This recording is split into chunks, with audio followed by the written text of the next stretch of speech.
evening, students. Till now we have studied about thermodynamics, and we have studied enthalpies, types of enthalpies, and Hess law. Till now we have completed the first part of this thermodynamics. Now we are going to discuss today uh, entropy. About entropy, we will define a new quantity or new function. This is a new function which is used for the calculation of spontaneity. That means कि reaction होगी या कितनी नहीं होगी, इसको बताने के लिए हम लोग एक और क्वांटिटी को डिफाइन करते हैं. उसका नाम है एंट्रोपी. जैसे हमने एंथैल्पी डिफाइन करी थी वैसे एंट्रोपी को भी डिफाइन करते हैं. तो एंट्रोपी क्या होती है? तो एंट्रोपी को अगर मैं जनरल भाषा में, अगर मैं एक लेमन लैंग्वेज में आपको ये बताऊं कि एंट्रोपी क्या होती है, तो एंट्रोपी वो होती है जो ये बताती है कि किसी भी सिस्टम की रैंडमनेस कितनी ज़्यादा है. मतलब उसके पार्टिकल्स कितने ज़्यादा इधर उधर भाग रहे हैं. ठीक है ना. इसको बहुत अच्छे एग्जाम्पल से हमें समझ सकते हैं कि जब बच्चे क्लास में बैठे होते हैं और टीचर क्लास में उस समय होता है, तो बच्चे जो होते हैं एकदम शांत बैठे रहते हैं. जैसे ही टीचर क्लास को लीव करता है तो क्या करते हैं, बच्चे इधर उधर भागना शुरू कर देते हैं, या फिर उनको they want to leave the class for some reasons. तो इस वजह से वो क्लास को छोड़ना चाह रहे होते हैं. तो जब वो क्लास से हिलने लगते हैं, दैट मीन्स उनके अंदर रेंडमनेस बढ़ जाती है, उनका डिसऑर्डरनेस बढ़ जाता है, वो एक जगह स्थिर नहीं बैठते हैं. Then the entropy increases. तो जितना अमाउंट आपका रेंडमनेस का बढ़ेगा उतने ही अमाउंट एंट्रोपी की आपकी बढ़ जाएगी. तो एंट्रोपी बढ़ सकती है या घट सकती है. मतलब हम एंट्रोपी को फिर से एब्सोल्युटली नहीं देखेंगे. हम लोग क्या देख रहे हैं, the difference in the previous state और difference in the next state. तो हम दो स्टेट के बीच में डिफरेंसेस देखते हैं रेंडमनेस का, that is known as entropy. ठीक है ना. तो एंट्रोपी को भी हम कैसे डिफाइन करेंगे, एंट्रोपी को भी हम ऐसे डिफाइन करेंगे कि it is the difference in entropy of the final state minus the entropy at initial state. यानी कि ये भी सिर्फ स्टेट पे डिपेंड करता है. यानी कि ये भी एक किस पे डिपेंड करता है, स्टेट पे डिपेंड करता है. तो कैसा सिस्टम हुआ ये, तो ये हुआ हमारा, ये हमारा ये क्वांटिटी हमारी किस टाइप की क्वांटिटी हुई, ये हमारी स्टेट फंक्शन हुई. ठीक है ना. और अगर स्टेट फंक्शन है, इसका मतलब स्टेट पे डिपेंड कर रहा है. दैट मीन्स ये एक हमारी क्या है, ये हमारी एक्सटेंसिव प्रॉपर्टी भी है. ठीक है ना. तो एंट्रोपी के जो बारे में मैंने आपको बताई बात, उसको हम एक करके लिख लेते हैं. सबसे पहली बात क्या, it is defined as a degree of randomness. ठीक है ना. तो लिख लेंगे इस चीज़ को. It is defined as degree of randomness. Okay, is defined as degree of randomness. और इसको हम लोग क्या कह सकते हैं, डिसऑर्डरनेस भी कह सकते हैं. डिसऑर्डरनेस. ठीक है ना. इसको हम लोग क्या कह सकते हैं, डिसऑर्डरनेस भी कह सकते हैं. यस. ओके. अब इसके अलावा इसको मैंने बताया कि रिप्रेजेंट कैसे करते हैं, रिप्रेजेंट कैसे करते हैं. डेल इसको हम एस से रिप्रेजेंट करते हैं, जो मैंने यहाँ लिखा हुआ है. तो डेल्टा एस अगर मेरे को बताना हो, चेंज इन एंट्रोपी बताना हो, तो मैं ऐसे बताऊंगा, entropy at final position minus entropy at initial position. मतलब ये भी क्या करता है, it that means it depends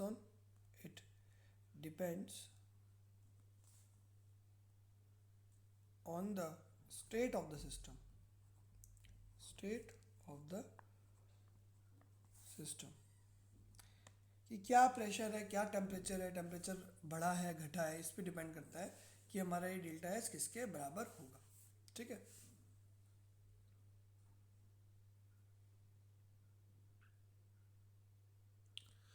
ठीक है. डेल्टा एस किसके बराबर होगा, इस पे डिपेंड करता है.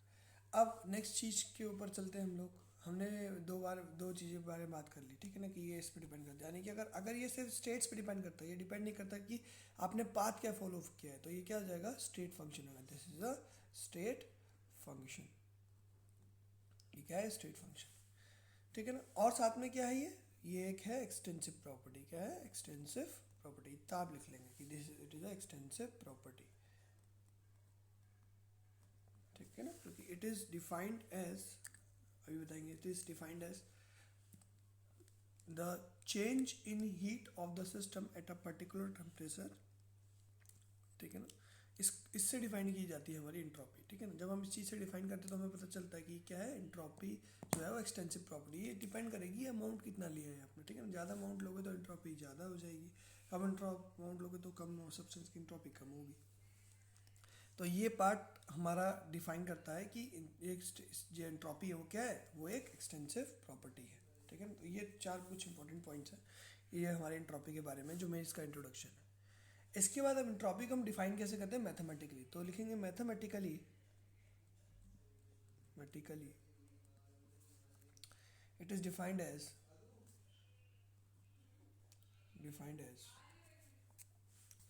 मैथमेटिकली कैसे डिफाइन करते हैं इसे, हम लिखते हैं डेल्टा एस किसी सिस्टम के लिए, फॉर एग्जांपल किसी सिस्टम की बात कर रहा हूँ मैं, तो एक सिस्टम के लिए जो उसकी इंट्रोपी है वो किसके बराबर होगी, heat absorbed in a reversible process, Q reversible upon T at a particular temperature. तो हम इसको भी लिख सकते हैं, तो delta S the increase in entropy of a system is defined as heat absorbed by the system at a particular temperature in a reversible process. तो हम बात कर लेंगे इन अ रिवर्सिबल प्रोसेस, लिख सकते हैं in a reversible process the heat the increase in entropy, that means delta S, is defined as heat absorbed by the system plus Q reversible लिखा हुआ है क्योंकि मैंने heat absorbed by the system in a यानी at a particular temperature. तो इसको देख के मैं ये भी बता सकता हूँ कि इसकी यूनिट क्या होगी क्यू रिवर्सिबल। हीट किस में नापी जाती है, जूल में, और temperature is in kelvin, joule पर केल्विन, और we can also say it as calorie पर केल्विन। ठीक है ना, तो ये इसकी दो क्या है हमारी, this the unit of, these are the unit of entropy, ये यूनिट है हमारी एंट्रोपी। ठीक है, ऐसे डिफाइन करी जाती है यूनिट। ठीक है ना, एग्जाम्पल के लिए आप ऐसे लिख सकते हो, जब भी आप क्या करोगे किसी भी चीज़ को ना, आपके नंबर को यानी किसी भी चीज़ का वॉल्यूम अगर बढ़ा दोगे और ये आप अगर आप स्पेस क्रिएट कर देते हो कि उसके पार्टिकल्स ज़्यादा मूव कर सकते हैं, तो उसकी रैंडमनेस को बढ़ाता है और एंट्रोपी इंक्रीज करती है। ठीक है, तो जनरली हम बोलते हैं कि यूनिवर्स की एंट्रोपी हमेशा इंक्रीज कर रही है, क्योंकि अगर कोई प्रोसेस हमें कैसे चाहिए, स्पॉन्टेनियस चाहिए, जो भी अपने आप होने वाले प्रोसेस होते हैं, उसके लिए हमारा डेल्टा एस क्या होना चाहिए, नेगेटिव होना चाहिए। और डेल्टा एस अगर नेगेटिव हो, डेल्टा एस हमारा पॉजिटिव होना चाहिए, और तब डेल्टा एस पॉजिटिव तभी होगा जब उसकी हमेशा रैंडमनेस बढ़ेगी। रैंडमनेस हमेशा यूनिवर्स की बढ़ती ही जा रही है, क्योंकि वॉल्यूम हमेशा यूनिवर्स का क्या हो रहा है, इंक्रीज कर रहा है। ये बात हमने कॉस्मोस में पढ़ी हुई है। क्या बात पढ़ी हमने, कि जो हमारे पास यूनिवर्स, ऑब्जर्वेबल यूनिवर्स है, वो उतना ही जितना हमने अभी तक देखा है या जिसके बारे में पता चला है। उसके अलावा और बहुत बड़ा यूनिवर्स है, और यूनिवर्स को माना जाता है कि वो हर समय उसका जो वॉल्यूम है वो इंक्रीज करता जा रहा है। अगर यूनिवर्स का वॉल्यूम इंक्रीज करता जा रहा है, तो ओवरऑल एंट्रोपी यूनिवर्स की क्या हो जाएगी, हमेशा इंक्रीज ही करती रहेगी। ठीक है ना, तो हम अगर किसी सिस्टम और सराउंडिंग की बात करें, जिसमें हम एरिया को डिफाइन, वॉल्यूम को डिफाइन कर देते हैं कि इतना सा वॉल्यूम है, उस समय पर हम उस सिस्टम के लिए हम डिफाइन कर सकते हैं कि हमारी इंट्रोपी घट रही है, बढ़ रही है। लेकिन यूनिवर्स के बारे में बात करेंगे तो हमेशा क्या होगा, इंट्रोपी बढ़ेगी। अब ऐसे कौन कौन से फैक्टर्स हैं जो कि इंट्रोपी को अफेक्ट करते हैं, तो देयर आर 5 फैक्टर्स, उनके बारे में बात करेंगे। फैक्टर्स लिखेंगे, factors affecting entropy of the system. अब एंट्रोपी ऑफ द सिस्टम याद रखेंगे, हम किसी एक सिस्टम के लिए कर रहे हैं बात, मैं बार बार ऑफ द सिस्टम इसलिए बोल रहा हूँ, कहीं आप इसमें यूनिवर्स के साथ कंफ्यूज ना करो। तो एक सिस्टम के साथ बात करेंगे तो एंट्रोपी हमेशा यूनिवर्स की तो बढ़ती है, लेकिन सिस्टम के लिए बढ़ भी सकती है, घट भी सकती है। तो उसमें पहली चीज़ डिपेंड करती है क्या, फिजिकल स्टेट। तो अगर मैं फिजिकल स्टेट की बात करूँ, तो अगर मैं आपसे पूछूं कि आइस के पार्टिकल्स ज़्यादा स्टेबल है, वाटर के पार्टिकल्स ज़्यादा स्टेबल है, या फिर गैस के पार्टिकल्स ज़्यादा स्टेबल है, तो आप क्या बताओगे? आप सीधे सीधे ये बोलोगे सर कि सॉलिड के जो पार्टिकल्स हैं, आइस के जो पार्टिकल्स हैं, वो स्टेबल होते हैं, तभी उसके पास एक प्रॉपर वॉल्यूम है। ठीक है ना, तो सॉलिड सब्सटेंस में हमारी रैंडमनेस कम हो जाती है, हमारे पार्टिकल्स अपनी मीन पोजीशन के अराउंड मूव कर रहे होते हैं, बस ज़्यादा दूर नहीं जा सकते। लिक्विड में थोड़ा सा फ्लो बढ़ता है, इसलिए वो फ्लूइड नेचर का होता है, वो फ्लो कर पाता है। और लास्ट में गैस, गैस में भी इतने ज़्यादा पार्टिकल्स दूर होते हैं कि वहाँ पर there is a high degree of randomness, तो वहाँ पर एंट्रोपी की वैल्यू बहुत ही ज़्यादा हो जाती है, ठीक है ना। तो हम लिख सकते हैं इसके लिए as the volume increases the amount of particles will be more freely and hence it increases, ठीक है ना। तो इसको लिख लेंगे as the volume increases the movement of particle will be more freely and hence it increases, it में हम लिख लेंगे बगल में कि it is entropy increases from, तो डेल्टा एस फॉर सिस्टम, किसी सिस्टम के लिए क्या होगा, एस सॉलिड, लिक्विड, गैस। मतलब गैस के लिए अगर मैं देखूंगा तो सबसे ज़्यादा डेल्टा एस मिलेगा मेरे को, ठीक है ना। लिक्विड के लिए देखूंगा तो डेल्टा एस और कम मिलेगा, और मतलब मेरी इंट्रॉपी जो है बढ़ती जाएगी, तो डेल्टा एस क्या होता जाएगा, उतना ही ज़्यादा बढ़ता जाएगा जितना मैं और उस तरफ को जाता जाऊँगा। सॉलिड से लिक्विड से गैस जाते समय मेरा डेल्टा एस इंक्रीज करेगा, ठीक है ना। सेकेंड इज, ये तो हो गया physical state. Second is chemical change. किसी भी केमिकल चेंज में अगर आपको क्या करना है, ये देखना है कि आपकी इंट्रॉपी चेंज कितनी हो रही है, इंक्रीज होगी या delta S greater than zero होगा या delta S less than zero होगा। ये अगर आपको देखना है तो आपको क्या देखना है, उसके लिए सिर्फ आपको ये देखना है what is the change in moles of gas, ठीक है ना। तो आपके पास एक रिएक्टेंट होगा या प्रोडक्ट होगा, अगर change in delta N G क्या हो जाएगा, ग्रेटर देन जीरो हो जाएगा, तो आपकी इंट्रॉपी ग्रेटर देन जीरो हो जाएगी। जब change in entropy less than zero हो जाएगी तो ये जीरो के बराबर, ये लेस देन जीरो हो जाएगी। तो हमने एक चीज़ क्या दी अंदी, डेल्टा एन जी के बारे में तो हम जानते हैं, this is the change in moles of gas, ठीक है ना, when a reaction is followed. For example यहाँ रिएक्टेंट से ए प्लस बी रिएक्टेंट है, यहाँ से प्रोडक्ट बन रहा है, ठीक है ना, कुछ पी, ठीक है ना। यहाँ पर क्या था आपके पास, यहाँ पर लिक्विड था, यहाँ पर सॉलिड था, यहाँ पे गैस आ गया। तो डेल्टा एन जी आप क्या लिखोगे, यहाँ पर +1 देखोगे, डेल्टा एन जी यहाँ पर इस केस में ग्रेटर देन जीरो है, तो इसका मतलब डेल्टा एस भी ग्रेटर देन जीरो है। अच्छा, तो क्या इन दो बातों से ये मैं मतलब निकाल सकता हूँ क्या कि delta S is equal to zero अगर हो जाएगा आपका, डेल्टा एस जीरो हो जाएगा अगर डेल्टा एन जी क्या है हमारा ज़ीरो, क्या ऐसा हो सकता है? नो, कभी नहीं होगा। इस बात को बहुत इंपॉर्टेंटली याद रखेंगे, ये मैंने काटी इसलिए है, समझाने के लिए बता लिखा है। ऐसा इसलिए हो रहा है क्योंकि मान लो कि डेल्टा एन जी जीरो है, यहाँ पर भी यहाँ पर एक ए लिया फिर से मैंने और बी लिया और यहाँ पर पी बना, ठीक है ना। फॉर एग्जांपल मैंने क्या किया है, यहाँ पर मैंने दो सब्सटेंस मिलाए हैं, फॉर एग्जांपल सोडियम मिलाया, क्लोरीन मिलाया, दोनों के दोनों, क्लोरीन थी मेरी गैस, ठीक है ना, सोडियम मेरा था सॉलिड, इन दोनों को मिक्स किया, और मिक्स करने के बाद मैंने किस में मिक्स कर रहा हूँ, ये एक्वा सोल्यूशन में, in presence of water mix कर रहा हूँ, तो यहाँ पर क्या मिलेगा मेरे को, एक्वा सोल्यूशन मिल जाएगा, किसका, NaCl का। अब यहाँ पर पहले गैस थी, यहाँ पर गैस नहीं थी, तो यहाँ डेल्टा एन जी आप क्या देखोगे, ये गैस नहीं, यहाँ भी मेरा लिक्विड था, ठीक है ना, ये सॉलिड है, लिक्विड है, और यहाँ पर एक्वस बन गया। तो डेल्टा एन जी अगर आप देखोगे तो इस बार इधर गैस कितनी है, जीरो, इधर गैस कितनी है, जीरो, तो डेल्टा एन जी इस बार जीरो हो जाएगा। क्या डेल्टा एन जी जीरो है तो रेंडमनेस जीरो हो जाएगी? नहीं। हमने देखा पहले यहाँ पर मेरे पास कुछ सॉलिड था, यहाँ पर एक्वस मिल गया, यानी कि रेंडमनेस क्या होगी, इसकी बड़ी होगी, ठीक है ना।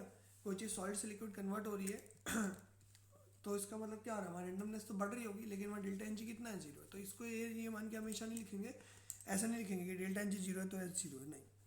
उस केस में हम ये देखेंगे कि क्या हमारा जो स्टेट चेंज है वो इसके हिसाब से है या नहीं है, ठीक है ना। तो दोनों चीज़ों को हम लोग ध्यान में रखते हुए करेंगे। तो जब भी हम केमिकल चेंज में, केमिकल रिएक्शंस में ये देखते हैं कि हमारा delta N G greater than zero है, तो हम बोलते हैं कि वहाँ पर इंट्रॉपी क्या हो रही है, इंक्रीज हो रही है। और जैसे ही हमारा delta N G less than zero आता है तो हम क्या बोलते हैं, हमारी इंट्रॉपी डिक्रीज कर रही है, ठीक है ना। तो ये था पहले दो फैक्टर्स, ठीक है ना। अगले दो फैक्टर, तीन फैक्टर्स के बारे में बात करने वाले हैं। अगला फैक्टर मेरा क्या है, मेरे पास अगला फैक्टर है यहाँ पर टेम्परेचर। क्या फैक्टर मेरे पास, टेम्परेचर। देखते हैं टेम्परेचर, टेम्परेचर का क्या है, क्या रूल है देखते हैं। अगर मैं टेम्परेचर बढ़ाऊंगा तो क्या होगा, आपने थोड़ी देर पहले एक रिलेशन देखा होगा, मैंने वाली कहा था delta is equal to Q reversible by T. अब यहाँ से देख के बताओगे क्या कि सर अगर हम टेम्परेचर को बढ़ाएंगे तो मेरा डेल्टा एस क्या होना चाहिए, कम होना चाहिए, लेकिन ऐसा एकदम बिल्कुल नहीं है। क्यों? कि आप मेरे को ये बोल सकते हो कि सर ये तो लिखा हुआ था यहाँ पर, आपने तो ऐसे ही लिखा था, लेकिन क्या मैंने ऐसा बोला कि जब ये रिलेशन लिखा हुआ है तो यहाँ क्यू जो है आपका कांस्टेंट है? नहीं, ऐसा मैंने बिल्कुल नहीं बोला। जैसे ही हम टेम्परेचर बढ़ाएंगे हमारे क्यू में चेंज आ जाएगा, और अगर क्यू रिवर्सिबल में मेरे चेंज आया तो वो चेंज जो है वो जितना टेम्परेचर चेंज हुआ उससे बहुत ज़्यादा है, ठीक है ना, ये चेंज बहुत ज़्यादा होता है। तो ये चेंज ज़्यादा होने की वजह से जो ओवरऑल डेल्टा एस होता है वो हमारा क्या कर जाता है, when delta T is positive increases, delta S क्या कर जाता है, इंक्रीज कर जाता है। या फिर मैं ऐसे बोल सकता हूँ जब मेरा टी बढ़ता है तो मेरा डेल्टा एस इंक्रीज करता है, यानी कि T is directly proportional to delta S. Temperature की प्रोपोर्शनलिटी कैसी है, डायरेक्ट प्रोपोर्शनलिटी है। इसका मतलब क्या है कि as the temperature increases the entropy of the system increases. अब ऐसा क्यों होता है, इसके पीछे रीज़न सोचते हैं। देखो रीज़न ये है सीधा सीधा कि आपने, मैंने कहा सॉलिड से लिक्विड जाना है तो आप क्या करते हो, उससे हीटअप करते हो। हीट करोगे तो क्या होगा, अंदर पार्टिकल्स की काइनेटिक एनर्जी बढ़ जाएगी। काइनेटिक एनर्जी पार्टिकल्स की बढ़ गई, if you increase the kinetic energy of the particles they will spread out which increases the volume, और वॉल्यूम बढ़ने की वजह से क्या हुआ, हमारी इंट्रॉपी बढ़ गई, क्योंकि वॉल्यूम इंक्रीज हुआ तो मूवमेंट की जगह ज़्यादा होगी। मूवमेंट की जगह ज़्यादा होगी तो क्या होगा, इजी सी बात समझ में आती है कि टेम्परेचर इंक्रीज करने पे क्या हो रहा है, एंट्रोपी इंक्रीज कर रही है। ऐसी टेम्परेचर डिक्रीज करने पे क्या होगा, एंट्रोपी डिक्रीज करेगी। तो ये जो इसका जो रीज़न है वो रीज़न क्या है, इंक्रीज एवरेज काइनेटिक एनर्जी में इंक्रीज, ठीक है ना। तो एवरेज काइनेटिक एनर्जी बढ़ती है टेम्परेचर को बढ़ाने से, तो टेम्परेचर तो हमारा क्या, एंट्रोपी भी इंक्रीज कर जाती है।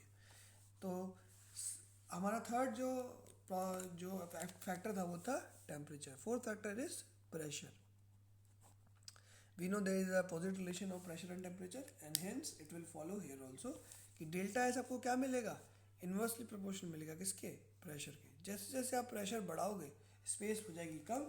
अगर आपने किसी चीज़ का प्रेशर बढ़ाया वहाँ पर स्पेस हो जाएगी कम, वॉल्यूम डिक्रीज करेगा तो एंट्रोपी डिक्रीज करेगी। That means if pressure is increase delta S decreases, तो इन्वर्स रिलेशन है, क्योंकि वहाँ पर क्या हुआ वॉल्यूम क्या करेगा हमारा, डिक्रीज करके वॉल्यूम डिक्रीजेस, इस वजह से।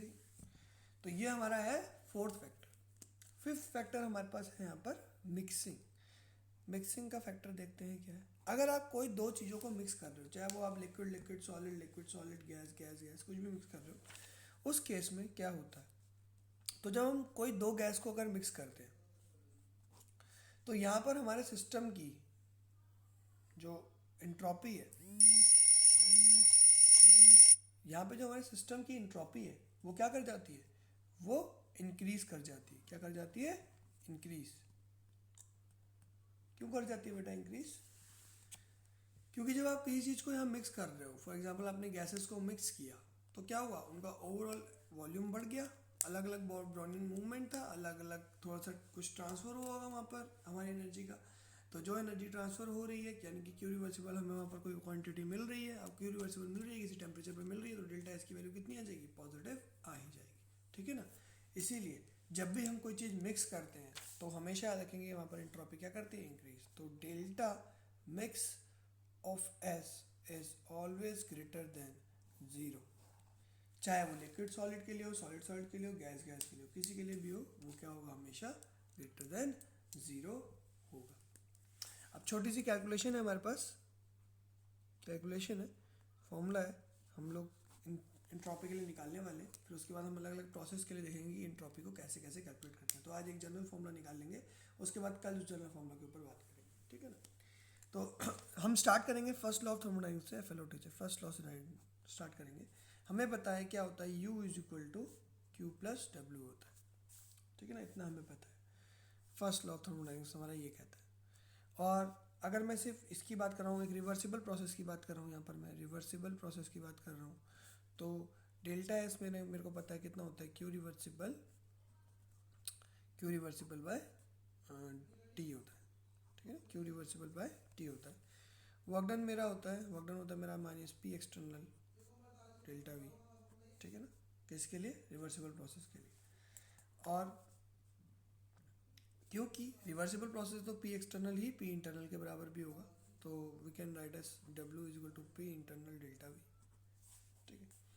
तो कुल मिला के ऊपर वाली जो फर्स्ट लॉ है उसमें मैं क्या लिख सकता हूँ, उसमें लिख सकता हूँ यू को हम लिखते हैं, यू को लिखते हैं हम लोग N C V delta T, पहले हम पढ़ चुके हैं, ठीक है ना। यू को हम लिखेंगे ये, क्यू रिवर्सिबल को क्यू रिवर्सिबल ही रहने देंगे, अभी क्यू रिवर्सिबल की जगह चेंज करेंगे। और डब्ल्यू की जगह मेरे को क्या लिखना है, माइनस डब्ल्यू लिखना है, यानी कि माइनस पी एक्सटर्नल वी लिखना है, ठीक है ना। इसको इधर ले जाएंगे तो हमारा क्यू रिवर्सिबल जो है, अब क्यू रिवर्सिबल को हम रिप्लेस करने वाले हैं टी इंटू डेल्टा एस से, यहाँ से रिप्लेस करेंगे टी इंटू डेल्टा एस ऐसे, ठीक है ना। तो रिवर्सिबल प्रोसेस को हमने ऐसे चेंज किया, टी इंटू डेल्टा एस, ठीक है ना। तो T into delta S is equal to, इसको हम लोग इधर ही रख देंगे, इसको इधर ले जाएंगे, लिखेंगे एन सी वी, थोड़ा पलट दिया बस मैंने, N C V delta T plus P delta V, क्योंकि पी एक्सटर्नल पी इन के बराबर है, उसको मैं पी लिख दे रहा हूँ सीधे, पी डेल्टा वी के बराबर है। पूरी क्वेश्चन को टी से डिवाइड करके लिखेंगे हम लोग, delta S can be written as N C V delta T by T P delta V by T, और P V is equal to n R T, इस वाले रिलेशन से मैं पी बाई टी को क्या लिख सकता हूँ, एन आर अपॉन वी लिख सकता हूँ, ठीक है ना। इतना लिखने के बाद, इतना लिखने के बाद what I will do is, मैं इस इक्वेशन को ऐसे लिख दूंगा, टी डेल्टा एस, मैं लिखूंगा T delta S will be written as, sorry delta S will be written as N C V D T upon T D S को, क्योंकि मेरे को इंटीग्रेट करना है छोटे क्वांटिटी के लिए, और यहाँ लिखूंगा मैं P, sorry N R by V into D V integration.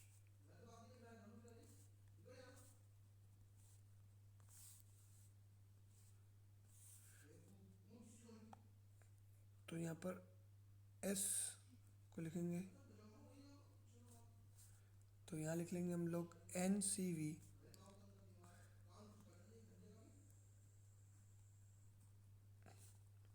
Plus N R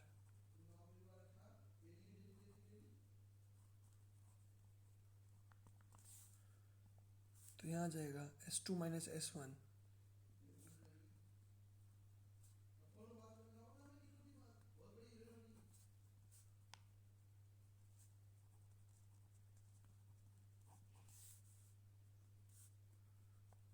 delta S can be N C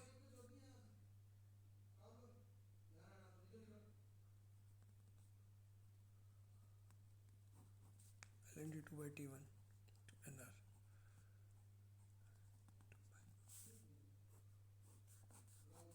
This is the general formula beta. This is, what is this? This is the general formula. This is very important. G and E are general formula for calculation of delta S. ठीक है, ये general formula है हमारे calculation of delta S का। तो delta S की calculation करने के लिए हमें सब काम करना पड़ता है। मैंने क्या किया है इसमें देखेंगे, मैंने इसको इंटीग्रेट किया है, ठीक है ना। इंटीग्रेट करते समय मैंने क्या किया, क्योंकि एन सी वी दोनों कांस्टेंट है तो मैंने इनको बाहर लिख लिया, और one by T D T का इंटीग्रेशन होता है एल एन टी, ठीक है ना। क्योंकि टी वन से टी टू का इंटीग्रेशन देख रहे हैं हम लोग, तो यहाँ तक ये लिखेंगे, और ऐसे ही यहाँ पर लिखेंगे n R by but V dV को हम लिखेंगे l N V V V two से वी वन, ठीक है ना। तो S two minus n one, जो डेल्टा एस की मेरे को क्या आई, l n n C V L N T two by T one plus N R l N V two by V one, और इसको ऐसे लिख देते हैं हम लोग। तो ये हमारा जनरल फॉर्मूला है। हमें जब भी हमें कोई भी कैलकुलेशन करनी होती है हमारे पास इंट्रॉपी की, तो हम इससे करते हैं। कल हम देखेंगे कि अलग अलग तरह के प्रोसेस को जब हम लेते हैं तो वहाँ पर इंट्रॉपी चेंज हम कैसे निकालते हैं, पहली चीज़ ये। दूसरा, हम कल ये भी देखेंगे कि इस फॉर्मूले को किसी और फॉर्म में अगर हम लिखना चाहें तो कैसे लिख सकते हैं, ठीक है ना। जैसे मैंने यहाँ पर सी वी को यूज़ करा हुआ, क्या मैं इसको सी पी का यूज़ करके लिख सकता हूँ, लिख सकता हूँ, इसको भी देखेंगे। तो वही वो मेयर्स जो रिलेशन है, C P minus C V is equal to R, जो मैंने आपको करवाया था एक बार क्लास में, उसी का यूज़ करके यहाँ हम कुछ चेंजेस करेंगे, और मैं क्या चेंज करूँगा आपके सामने करूँगा, ठीक है ना। उसको चेंजेस को थोड़ा सा याद रखेंगे। इसमें मैं लॉग के बार बार वो यूज़ कर रहा हूँ, जो भी इस लॉग की प्रॉपर्टीज होती है, जो मैंने आप क्लास में एक बार पढ़ाई थी, वही प्रॉपर्टी हमने यहाँ पर यूज़ करी है। यहाँ पर L N T two minus L N T one आता है, तो मैंने उसको सीधे two two by T one लिख दिया है, और यहाँ L N V two minus V one आता है, तो मैंने L N V two by V one लिख दिया। तो इसमें एक स्टेप बीच में रह गया, वो मैं लिख देता हूँ, और इसका N C V L N T2 minus ln T1, और यहाँ लिखा जाएगा NR ln V2 minus ln V1, ये लिखा होना चाहिए था। तो इसको हम क्या लिख सकते हैं, सीधे ये लिख सकते हैं, इसको हम ये लिख सकते हैं क्योंकि ln हमें पता है, नेचुरल ln मीन्स होता है नेचुरल लॉग, कन्फ्यूजन हटाने के लिए लॉग ई बेस पे जो भी होता है, तो इसका मतलब ये होता है। और हमें ये पता है कि ln log a plus log b can be written as log a into बी, ठीक है ना। ऐसे ही log a minus log b will be written as log a divided by b। ये वाली प्रॉपर्टी यूज़ करके मैंने यहाँ पर ये लिखा है T2 बाई T1 लिखा है, यहाँ V2 बाई V1 लिखा है, और इसको ऐसे लिख दिया, ठीक है।